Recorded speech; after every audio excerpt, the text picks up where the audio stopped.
Bismillahirrahmanirrahim. Assalamualaikum warahmatullahi wabarakatuh. Sahabat Al-Haq, jika seseorang divonis oleh seorang dokter bahwa dia tidak akan lama lagi bertemu Allah Subhanahu wa taala. Divonis oleh seorang dokter bahwa kurang lebih 40 hari lagi dia akan bertemu Allah Subhanahu wa taala. Jika seseorang sudah divonis oleh seorang dokter bahwa dia akan meninggal, tentu dia akan berubah. Dia akan menjadi orang yang terbaik. Dia akan menjadi orang yang soleh karena dia sadar diri bahwa umurnya tidak panjang lagi. Maka dia akan sholatnya rajin, khusyuk, selalu ke masjid. Baca Al-Qur'annya rajin, dengan khusyuk, menangis bahkan. Harta-hartanya sudah mulai dibagi-bagikan ke anak-anaknya, diinfakkan, dan lain sebagainya. Karena sudah siap, sudah sadar diri, sudah divonis akan bertemu Allah Subhanahu wa ta'ala. Sahabat Al-Haq, sebenarnya kita semua sudah divonis oleh Allah Subhanahu wa ta'ala, divonis mati. Cuman Allah tidak menentukan kapan waktunya. Bisa jadi kita yang sehat-sehat ini, yang seger-seger ini lebih cepat waktunya daripada orang yang divonis 40 hari. Maka kenapa kita tidak sadar diri? Kenapa kita masih sibuk dengan dunia? Padahal ajal kapan saja bisa datang menjemput kita. Allah Ta'ala berfirman, فَإِذَا جَاءَ أَجَلُهُمْ لَا يَسْتَأْخِرُونَ سَاعَةً وَلَا يَسْتَقْدِمُونَ. Maka apabila ajal mereka sudah sampai, maka tidak bisa ditunda-tunda lagi, tidak bisa didahulukan, tidak bisa diakhirkan. Maka dari itu seharusnya kapan saja kita siap dijemput oleh Allah Subhanahu wa ta'ala. Maka Allah Ta'ala berfirman dalam ayat lain, Ya ayyuhalladzina amanu attaqullah wal tanzur nafsum ma qaddamat lighad wattaqullah innallaha khabirum bima ta'malun. Hai orang-orang yang beriman, bertakwalah kalian kepada Allah Subhanahu wa taala, dan hendaklah setiap diri kita, setiap jiwa memperhatikan persiapan apa yang sudah disiapkan untuk bertemu Allah Subhanahu wa taala. Maka bertakwalah kalian kepada Allah Subhanahu wa taala, sesungguhnya Allah memperhatikan apa yang kalian lakukan. Bekal apa yang sudah kita siapkan untuk bertemu Allah Subhanahu wa taala. Jangan sampai seseorang baru sadar diri ketika dia mendapatkan musibah. Baru rajin berdoa, rajin beribadah ketika baru mendapatkan musibah. Seharusnya justru kita di waktu dalam sehat ini, waktu luang ini, kita rajin-rajin beribadah kepada Allah Subhanahu wa taala. Seseorang yang rajin beribadah, rajin berdoa di waktu senang, maka Allah akan mengabulkan doanya ketika dia mendapatkan kesusahan. Sebagaimana hadis Rasulullah SAW, "Man sarrahu ayyustajaba lahu fi syiddah, falyuksirud du'a fir raha." Falyuksirud du'a fir raha. Saya ulangi. Man sarrahu ayyustajaba lahu fi syiddah, falyuksirud du'a fir raha. Kata Rasulullah SAW, siapa yang ingin doanya dikabulkan oleh Allah Subhanahu wa taala pada waktu kesusahan, pada waktu musibah, susah, maka perbanyaklah doa di waktu kita dalam keadaan senang. Jadi kita harus istiqomah. Justru kita banyak beribadah, banyak berdoa di waktu kita di waktu senggang, di waktu kita dalam keadaan senang. Sehingga ketika kita mendapatkan musibah, dapat ujian dari Allah Subhanahu wa taala, maka kita mampu menghadapinya. Karena kita sudah terbiasa doa di waktu senang, dan doa kita akan dikabulkan Allah Subhanahu wa taala ketika kita dalam keadaan susah. Maka susah bagi orang dikabulkan doanya ketika dia berdoa pada waktu susah saja. Ketika di waktu senang dia lupa kepada Allah Subhanahu wa taala. Rasulullah sallallahu alaihi wasallam bersabda dalam sebuah hadis. Rasulullah sallallahu alaihi wasallam bersabda dalam sebuah hadis, "Igtanim khamsan qabla khamsin syababaka qabla haramik. Gunakanlah waktu sebaik mungkin sebelum datangnya 5 perkara. Syababaka qabla haramik, di waktu mudamu sebelum datangnya waktu tuamu. Wasihhata qabla saqamik, dan di waktu sehatmu sebelum datang waktu sakitmu. Wa ghinaka qabla faqrik, dan gunakanlah beramal solehlah, berbuat baiklah ketika kamu dalam keadaan senang, dalam keadaan kaya, sebelum datangnya waktu fakir. Wa syughlika qabla faqrik, dan beramallah soleh, gunakanlah waktu sebaik-baiknya. Wa firaghika qabla syughlik, dan gunakanlah waktumu ketika dalam keadaan senggang, dalam keadaan kosong, banyak waktu kosong sebelum kalian sibuk. Gunakanlah sebaik-baiknya. Yang terakhir, wa hayatika qabla mautik, dan gunakanlah waktumu ketika kamu masih hidup sebelum kalian dipanggil Allah Subhanahu wa taala, sebelum kalian mati. Karena ketika seseorang sudah wafat, sudah dipanggil Allah, sudah di alam kubur, mereka tidak bisa lagi beramal soleh. Mereka hanya bisa menanti-nanti kiriman amalan-amalan soleh dari anak-anaknya, atau dia mendapatkan pahala-pahala dari amal-amal jariyah, dari wakaf yang dia lakukan ketika dulu di dunia. Dia hanya menanti pahala-pahala yang dulu dia ajarkan kepada orang lain, dan dia tidak bisa menambah pahala dengan sendirinya di alam kubur karena sudah tidak bernyawa, tidak memiliki ruh, sehingga inqata amaluhu, terputus amalnya. Ketika Allah Subhanahu wa taala berfirman, man dzalladzi yuqridullaha qardan hasana, man dzalladzi yuqridullaha qardan hasanan fayudha'ifahu lahu ad'afan katsirah. Barang siapa yang meminjamkan kepada Allah Subhanahu wa taala pinjaman yang baik, maka Allah Subhanahu wa taala akan melipat gandakannya. Ketika turun ayat ini, Abu Dahdah menemui Rasulullah sallallahu alaihi wasallam. Kata Abu Dahdah, "Ya Rasulullah, apakah Allah menerima pinjaman?" Kata Rasulullah, "Iya, ya." Maka kata Abu Dahdah, "Berikan tanganmu ya Rasulullah sallallahu alaihi wasallam." Jabat tangan begitu ya. Maka Abu Dahdah, "Ya Rasulullah, saya infakkan atau saya wakafkan tanah saya ini yang di dalamnya ada 600 kurma." Kurang lebih kalau 600 kurma itu mungkin 4 hektar gitu. Ini saya pinjamkan, saya utangkan kepada Allah Subhanahu wa taala.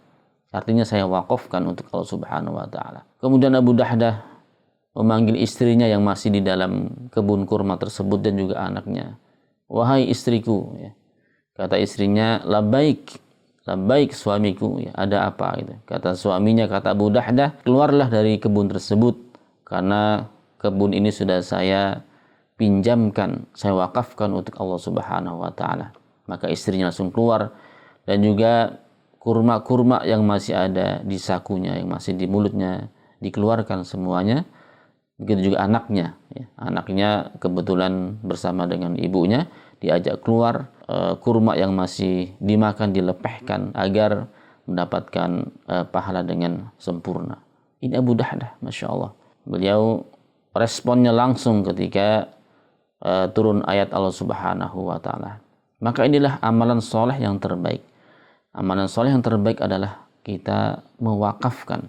Kalau kita punya tanah luas, tanah lebar, segera diwakafkan sebagiannya. Dan ketika kita mewakafkan, pilihlah orang-orang yang bisa dipercaya. Pilihlah orang-orang yang menerima wakaf tersebut, yang memiliki amanah, yang akan mengembangkan tanah tersebut. Maka ketika tanah yang kita wakafkan itu digunakan untuk kemanfaatan masyarakat, kemanfaatan umum, dibuat masjid atau pesantren menghafal Al-Quran, ya, maka orang-orang yang telah mewakafkan tanah tersebut, ketika dia dipanggil Allah Subhanahu wa taala meninggal dunia, maka pahalanya terus mengalir sampai barang wakafnya itu masih dimanfaatkan oleh orang-orang. Maka segera sadar diri, segera melakukan amalan-amalan soleh, seperti juga yang dilakukan oleh Abu Talhah ketika Allah Subhanahu wa taala berfirman, "Lan tanalul birra hatta tunfiqu mimma tuhibbun." Lan tanalul birra hatta tunfiqu mimma tuhibbun. Kalian tidak akan mendapatkan kebaikan, ya. Ahli tafsir mentafsirkan al-birra di sini adalah surga. Lan tanalul birra, tidak akan mendapatkan surga hatta tunfiqu mimma tuhibbun, sehingga kalian menginfakkan apa-apa yang kalian senangi, menginfakkan apa yang disenangi. Ini bukan hal yang mudah. Biasanya orang menginfakkan adalah barang-barang lebihan, barang-barang yang sudah dipakai, daripada rusak nggak dipakai dia kasihkan orang lain. Berinfak itu seharusnya adalah sesuatu yang berharga, sesuatu yang ada nilainya. Kalau makanan berarti makanan yang terenak, yang masih utuh, itu diinfakkan untuk orang lain, bukan lebihan daripada basi baru dikasihkan kepada orang lain. Jadi kalau kita benar-benar ingin mendapatkan surga, kebaikan, maka berinfaklah sesuatu yang kita cintai. Abu Talhah ketika mendengar ayat ini, beliau langsung mewakafkan, menginfakkan kebunnya. Abu Talhah mewakafkan kebunnya, yaitu Bayruha. Kata Abu Talhah kepada Rasulullah SAW, harta yang paling cintai ini kebun saya Rasulullah, Bayruha. Saya wakafkan untuk Allah Subhanahu wa taala. Yang mana kebun ini biasanya Rasulullah berteduh di dalamnya, minum airnya. Jadi kebun yang mungkin indah, kebun yang terbaik. Mulanya Abu Talha mengatakan ini adalah barang saya yang paling saya cintai. Diberikan Allah Subhanahu wa taala, diwakafkan karena Allah Subhanahu wa taala. Sekali lagi ini tidak mudah untuk melakukannya. Berat, ya. Dan apalagi manusia, semua manusia memiliki sifat yang sama, yaitu sifat bakhil. Maka barang siapa yang mampu mengalahkan hawa nafsunya, mengalahkan dirinya, dia akan termasuk orang-orang yang beruntung.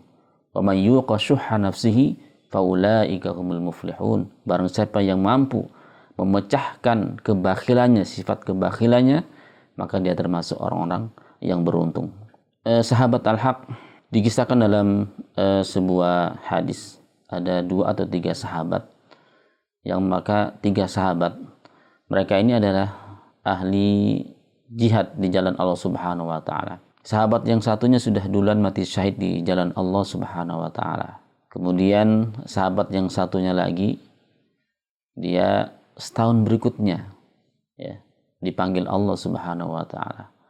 Kemudian sahabat yang ketiga bermimpi ternyata sahabat yang kedua ini kedudukannya lebih tinggi daripada sahabat yang pertama. Dilaporkan kepada Rasulullah SAW. Kenapa ya Rasulullah? Apa kata Rasulullah? Kata Rasulullah, bukankah sahabat yang kedua ini mendapatkan bulan Ramadan? Kata sahabat yang ketiga, ya Rasulullah. Maka inilah penyebabnya. Ya, jadi di bulan Ramadan ini pahala kita akan dilipat gandakan oleh Allah Subhanahu wa taala. Bahkan bisa mengalahkan orang-orang yang mati syahid di jalan Allah Subhanahu wa taala. Kalau di hari-hari biasa pahala kita dilipat gandakan. 1 pahala sampai 10 atau sampai 70 pahala atau lebih banyak dari itu. Tetapi di bulan Ramadan ini, wa ana ajazibih, kata Allah Subhanahu wa taala, saya yang langsung akan membalasnya, yang mengasihkan pahala. Artinya pahala kita di bulan Ramadan ini akan dilipat gandakan oleh Allah Subhanahu wa taala.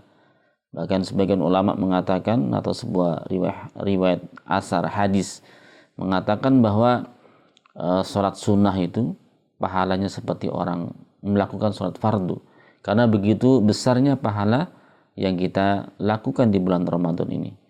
Jangan sampai kita di bulan Ramadan ini tidak berbeda dengan kita berada di luar Ramadan. Di dalam Ramadan ini kita harus berbeda. Kita harus benar-benar menghabiskan waktu kita untuk beribadah kepada Allah Subhanahu wa taala. Mumpung kita masih hidup, mumpung kita masih ada kesempatan, mumpung kita masih sehat, mumpung kita masih kaya, masih mampu, maka beramallah soleh. Semoga amal-amal soleh kita ini diterima oleh Allah Subhanahu wa Ta'ala, yang nantinya sebagai tiket kita masuk surga Allah Subhanahu wa Ta'ala. Allah Ta'ala berfirman di surat Al-Baqarah ayat 82, walladzina amanu wa amilus solihati ulaika ashabul jannah hum fiha khalidun. Walladzina amanu, dan orang-orang beriman, wa amilus solihati, dan beramal soleh, mereka itu adalah penghuni surga dan mereka akan kekal di dalamnya. Sahabat al-haq, beramallah soleh. Kalau kita ingin hidup bahagia di dunia ini, maka perbanyaklah amal soleh. Insya Allah dengan beramal soleh, rajin sholat, rajin membaca Al-Quran, menolong orang lain, ya, kehidupan kita akan menjadi kehidupan yang diberkahi Allah Subhanahu wa Ta'ala. Allah akan memberikan kehidupan yang tenang, kehidupan yang bahagia. Allah Ta'ala berfirman, man amila salihan min zakarin aw unsa wa huwa mu'minun, man amila salihan min zakarin aw unsa wa huwa mu'min, falanuhyiyannahu hayatan thayyibah wa lanajziyannahum ajrahum bi ahsani ma kanu ya'malun.